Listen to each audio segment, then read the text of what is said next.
नमस्कार दोस्तों। दोस्तों, आज की जो मेरी कहानी है वो है सीता मैया के ऊपर। दोस्तों, अभी-अभी रामायण खत्म हुई है। रामायण का सीरियल पुनः प्रसारित हुआ था टीवी में और जब इससे पहली बार मैंने रामायण देखी थी, उस वक़्त मैं काफ़ी छोटी थी। उस वक़्त शायद मैं रामायण को इसलिए ज़्यादा एन्जॉय कर पाई थी कि वो एक त्योहार सा माहौल होता था। हर संडे ये सीरियल आता था सुबह और सारे घर में एक उत्साह रहता था। हम सब फटाफट उठ के नहा धो के बैठ जाते थे और हमारे साथ हमारे कुछ नेबर्स भी आ जाते थे और अ, शायद उसका उत्साह ज़्यादा था, तो मैं बहुत ध्यान से रामायण को समझ नहीं पाई। और रामायण की जितनी भी कहानी, हालाँकि सारी कहानी हमें पता है, लेकिन उस कहानी को मैंने बहुत सरसरी निगाहों से ही जाना। और उसकी वजह से दोस्तों कुछ कन्फ्यूजन्स, कुछ क्वेश्चंस मेरे दिमाग में हमेशा से थे और मुझे आज तक उसका आंसर मिला नहीं था। बट मैं बहुत धन्यवाद करती हूँ कि इस लॉकडाउन के समय पे जब हम पूरी तरह से अपने मानसिक रूप से बहुत फ्री हैं और बहुत ही शांति के साथ रह रहे हैं और ऐसे वक़्त पे रामायण दोबारा प्रसारित हुआ और मैंने इसका एक-एक सीरियल बहुत ध्यान से देखा। तो जो कन्फ्यूजन्स थे मेरे दिमाग में वो हो सकता है काफ़ी लोगों को रहे हों या ना रहे हों, लेकिन मैं बहुत खुश हूँ उनके आंसर्स पाके दोस्तों, और इसीलिए मैंने सोचा क्यों ना सीता के कैरेक्टर के बारे में एक बार आप लोगों से भी डिस्कस करूँ। मुझे सीता और उर्मिला इस सीरियल में बहुत ज़्यादा पसंद है दोस्तों, इस कहानी में, क्योंकि दोनों ने ही कहीं न कहीं शादी के बाद अपना जो पूरी अपनी जो लाइफ है वो डेडिकेट कर दी अपने ससुराल की तरफ, अपने धर्म के लिए, अपनी जो ड्यूटीज़, अपनी रिस्पॉन्सिबिलिटी के लिए, और उफ़ तक नहीं करी। जहाँ तक अगर हम पहले सीता की बात करते हैं दोस्तों, तो जब वो शादी करके आई, वो एक भगवान से उनकी शादी हुई, हालाँकि वो खुद एक देवी थी उनकी।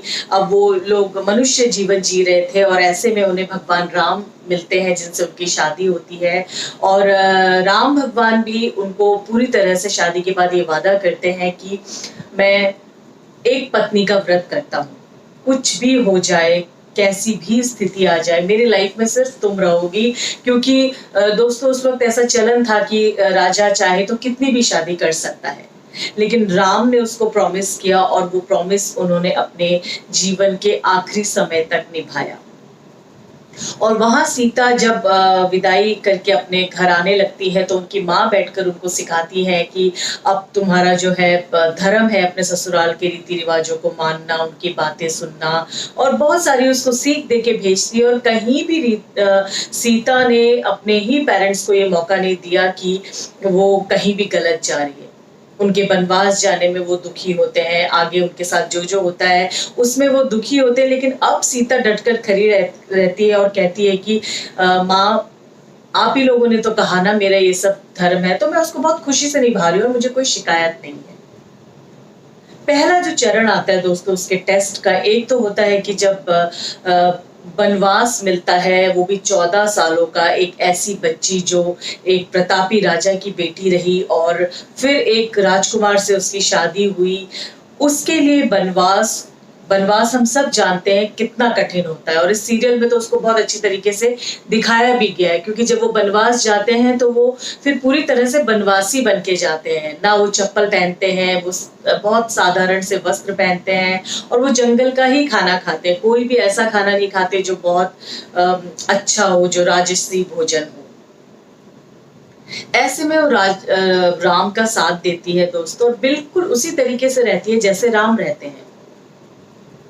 ऐसे में जब रावण उनका अपहरण करके उनको ले जाते हैं दोस्तों, और उसके बाद बहुत बड़ा युद्ध होता है जो हम सबने देखा, और राम उसको वापस जीतते हैं।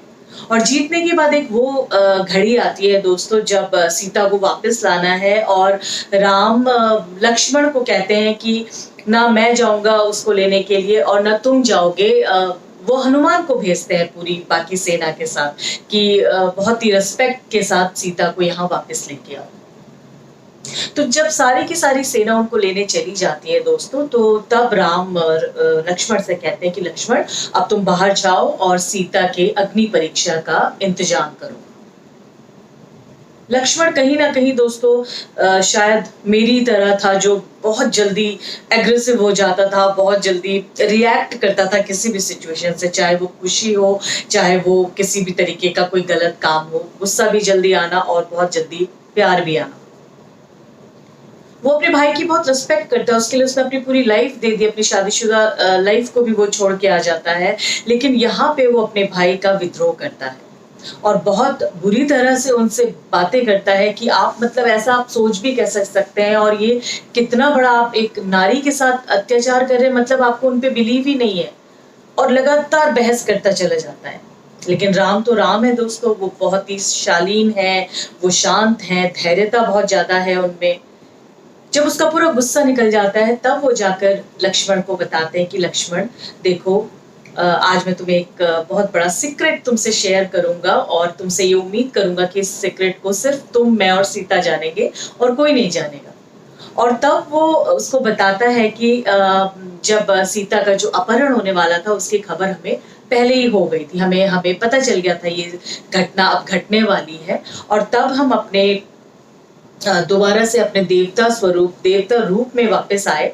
और आने के बाद, क्योंकि सीता को मैं ऐसे कैसे भेज देता वहां रावण के पास, तो मैंने अग्नि देवता से ये रिक्वेस्ट करी थी कि सीता को जितने दिन ये खेल होगा, जितने दिन ये रावण वाला कांड होगा, उतने दिन आप मेरी सीता को संभाल के रखेंगे। और अग्नि देवता बहुत खुश हुए और अपनी बेटी सीता को अपने साथ उन्होंने ले जाने का वादा किया, लेके गए। लेकिन क्योंकि हम एक मानव शरीर में इस समय अवतार के रूप में है, तो हम लोगों को ये बात नहीं बता सकते, और इसीलिए सीता के बदले उनकी छवि, उनकी शैडो मेरे साथ यहाँ रह रही थी। और ये सब जो कुछ भी हुआ है, रावण प्रकरण, ये सब सीता के साथ नहीं हुआ है, ये उनकी शैडो के साथ हुआ है। तब जाके लक्ष्मण को समझ में आता है और वो फिर अपने भाई से माफी मांगते हैं। तो दोस्तों, जिस तरह से लक्ष्मण नाराज हुए, उसी तरह से मैं भी कहीं ना कहीं राम से बहुत नाराज थी इस चीज को लेके, कि एक तरफ आप कहते हैं पुरुषोत्तम राम, और एक तरफ आप अपनी वाइफ की ऐसी छोटी छोटी परीक्षाएं कैसे ले सकते हैं। और मुझे बहुत हैरानी है कि कभी किसी ने मेरा कंफ्यूजन दूर ही नहीं किया। मैंने बहुत लोगों के आगे ये प्रश्न रखा कि राम ऐसा कैसे कर सकते थे, यहाँ पे मुझे राम जी से बहुत नाराजगी है, लेकिन कभी या मैं ऐसे लोगों से शायद मिली ही नहीं जो मुझे इसका आंसर दे सकते थे दोस्तों। और उसके बाद जो एंड का टाइम आता है कि जब सीता पे फिर से लांछन लगता है कि राम जाते हैं अपने प्रजा के बारे में जानने के लिए, और उन्हें पता चलता है कि प्रजा तो फिर से सीता के बारे में गलत कह रही है। इस वक्त भी मुझे ऐसा, या मैंने कोई मूवी देखी थी या कहाँ से मैं गलत समझ पाई दोस्तों, मुझे ये था कि कहीं ना कहीं राम ने सीता का त्याग किया और लक्ष्मण से कहा कि जाके इनको वन में छोड़ के आ जाओ। लेकिन अब जाके मुझे पता चला कि ऐसा नहीं था, राम तो कभी उनको छोड़ना चाहते ही नहीं थे। सीता ने जिद करी, सीता ने कहा हम अगर धरती में आए हैं मानव रूप में, तो हमें यहाँ के लोगों की कुछ थिंकिंग को ठीक करना होगा। इस समय समाज में औरतों को लेके जो बहुत सारी ऐसी कुप्रथाएं फैली हुई हैं, उसको ठीक करने का धर्म हमारा ही है। अब भले ही हमें उसके लिए एक दूसरे से अलग होना पड़े, हमें बहुत कठिन राह चुनना पड़े। और राम के बहुत ज्यादा मना करने के बाद भी सीता नहीं मानती है दोस्तों, और प्रेग्नेंट होने के बावजूद वो चुपचाप वनवास चली जाती है। बेचारे राम एक राजा हैं, अपनी प्रजा की बात भी सुनते हैं और अपनी पत्नी की बात भी सुन के उसके भी कहे हुए बातों को वैल्यू देते हैं। और तीसरी घटना है दोस्तों, एंड में जब सीता को वापस आना है, और सीता को वापस आना है और दरबार में लव कुश जो कि राम और सीता के पुत्र हैं, वो ये डिक्लेयर करते हैं कि हम ही आपके पुत्र हैं। फिर उस वक्त एक सेम सिचुएशन आती है जब फिर से सीता के ऊपर लोग लांछन लगाना शुरू कर देते हैं। राम खुश होते हैं, राम तो चाहते हैं कि सीता जल्दी से उनके पास वापस आ जाए, वो उनके बिना रह ही नहीं पा रहे थे।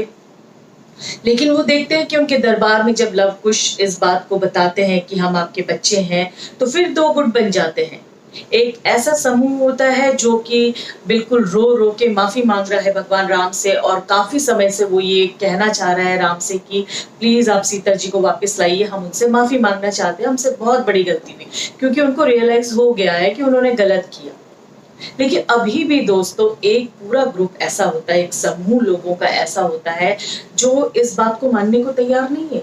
वो अभी भी चाहते हैं कि सीता टेस्ट दे, सीता ये कसम खाए कि मैं बिल्कुल ठीक हूँ और मैं किसी पराये पुरुष को नहीं देखती थी, या मैं सिर्फ राम को ही अपना पति मानती थी।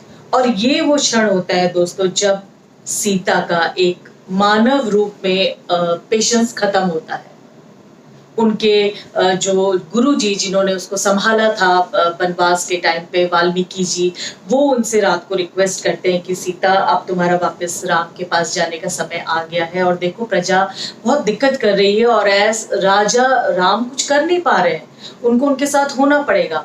तो अब तुम ऐसा करो कि तुम ना जाके सभा में कह दो, मतलब खा लो कसम और डिक्लेयर कर दो कि तुम ठीक हो, मतलब तुमने किसी पराये इंसान को नहीं देखा राम के सिवा।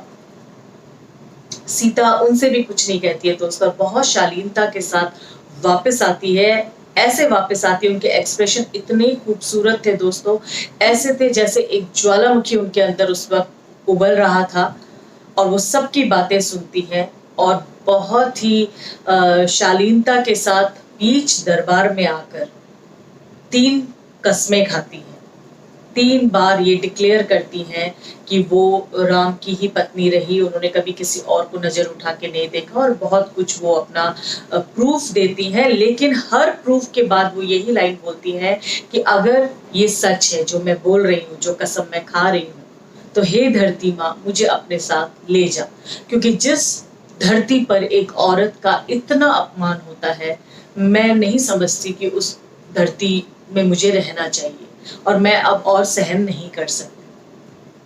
और जानते हैं दोस्तों, धरती माँ भी बहुत प्यार से उन्हें अपने साथ ले जाती है, क्योंकि कहीं ना कहीं चाहे एक औरत एक भगवान के रूप में हो, चाहे वो एक आम इंसान के रूप में हो, चाहे वो बच्ची हो, बड़ी हो या बुजुर्ग हो, सेल्फ रिस्पेक्ट अगर वो अपनी नहीं दिखाएगी, अपनी सेल्फ रिस्पेक्ट को सबसे पहले खुद की रिस्पेक्ट करना नहीं सीखेगी, पहले किसी के भी गलत एक्शन पे अगर एक्शन नहीं उठाएगी, तो उसके साथ हमेशा से ये होता आया है और आगे भी ये होता रहेगा। आज हम बहुत मॉडर्न हो चुके हैं, हम बहुत आगे बढ़ चुके हैं, लेकिन अनफॉर्चुनेटली अभी भी ये सब कुप्रथाएं बहुत आराम से हमारे शहरों में, हमारे गाँव में चल रही हैं।